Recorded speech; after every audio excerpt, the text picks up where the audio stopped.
Sredozemnim se morem ostvaruje 20% ukupnog svjetskog prometa naftom i naftnim derivatima, a kroz njega godišnje prometuje 200.000 brodova.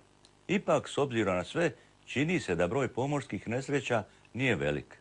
Ali kad se nesreća ipak dogodi, šteta je neprocjenjiva. Ovo je priča o jednoj havariji koja na sreću nije prouzročila ekološku katastrofu, najviše zahvaljujući pravodobnoj reakciji nadležnih službi. Ekološka katastrofa prijeti zapadnoj obali Istre. Brod pod turskom zastavom, dugačak gotovo 200 metara, rano jutro zahvatio je velik požar oko 15 nautičkih milja zapadno od Rovinja.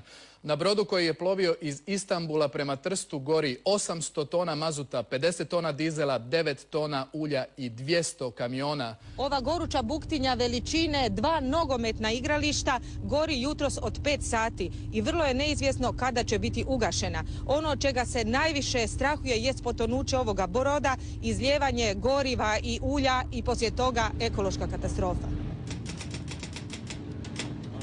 U 05 sati i 4 minute dobili smo dojavu, u stvari Mayday poziv, u kojem je bio odaslan poziv sa tog broda i bilo je rečeno da je brod kompletno u požaru. Odmah po primitku signala nacionalna središnjica je aktivirala po svojim procedurama poziv u pomoć prema svim najbližim plovnim objektima i plovilima u toj zoni. Posada i putnici sa nadgrađa broda nisu bili u mogućnosti doći zbog toliko jakog požara do čamca za spašavanje, nego su se neki bacili u more, skočili u more, a neki spustili pomoću cijevi za gašenje. Tako da su oni bili u 5:30 svi u moru. Odmah smo provjerili okolne brodove, dali Mayday relay, znači obavijest svim brodovima koji su u blizini da ih obavijestimo da je taj brod u pogibeljnoj situaciji. Odazvalo se 3 broda, od koji je najbliži bio grčki brod Ikarus Pallas. U 6 sati je već brod Ikarus Pallas bio blizu te pozicije i počeo je traganje i spašavanje. U kontaktu sa Ikarus Pallasom negdje oko 7 sati on je izjavio da je spasio sve članove posade, sve osobe, 31 osobu je spasio i proslijedio prema Veneciji. Pristupilo se odmah poslije spašavanju ljudi drugoj fazi da se putem brodovlasnika utvrdi sadržaj tereta. Imali smo informaciju da je na brodu ukrcano 200 kamiona sa 11 tona opasnog tereta.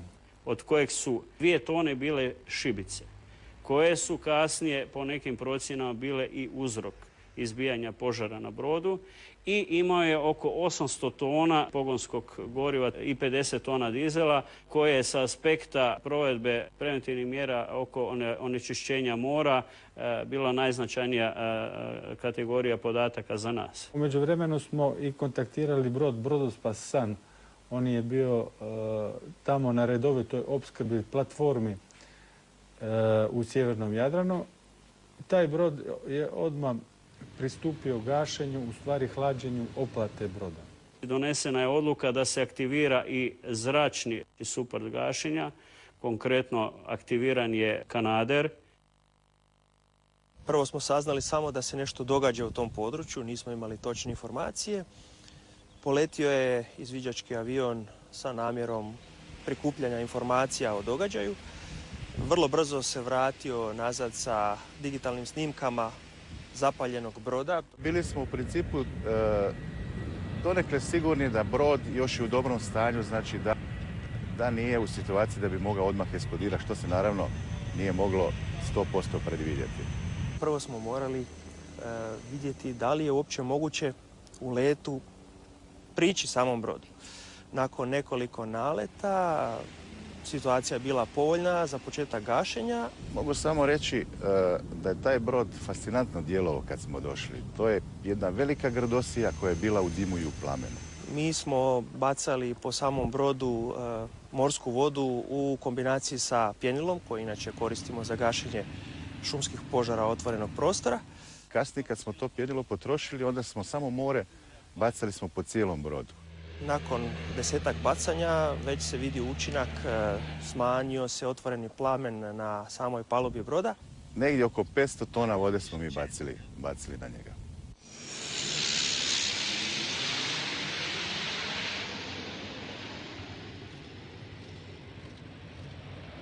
Pogađanje, da bi bilo precizno i učinkovito, mora se provesti na takav točkasti ili uzdužni cilj jako precizno, što znači sa vrlo male visine i avion morate zadržati cijelo vrijeme iznad objekta koji se gađa.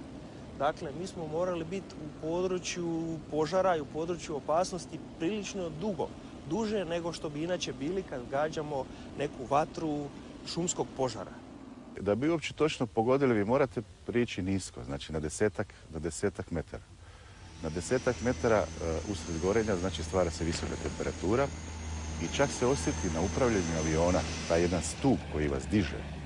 I to je dosta opasno raditi, jer može se dogoditi da vam podigne krilo, jel? Tu je postojala opasnost osim eksplozije broda i mogućnost nekog zapinjanja u jarbol i komandni most broda i tako dalje.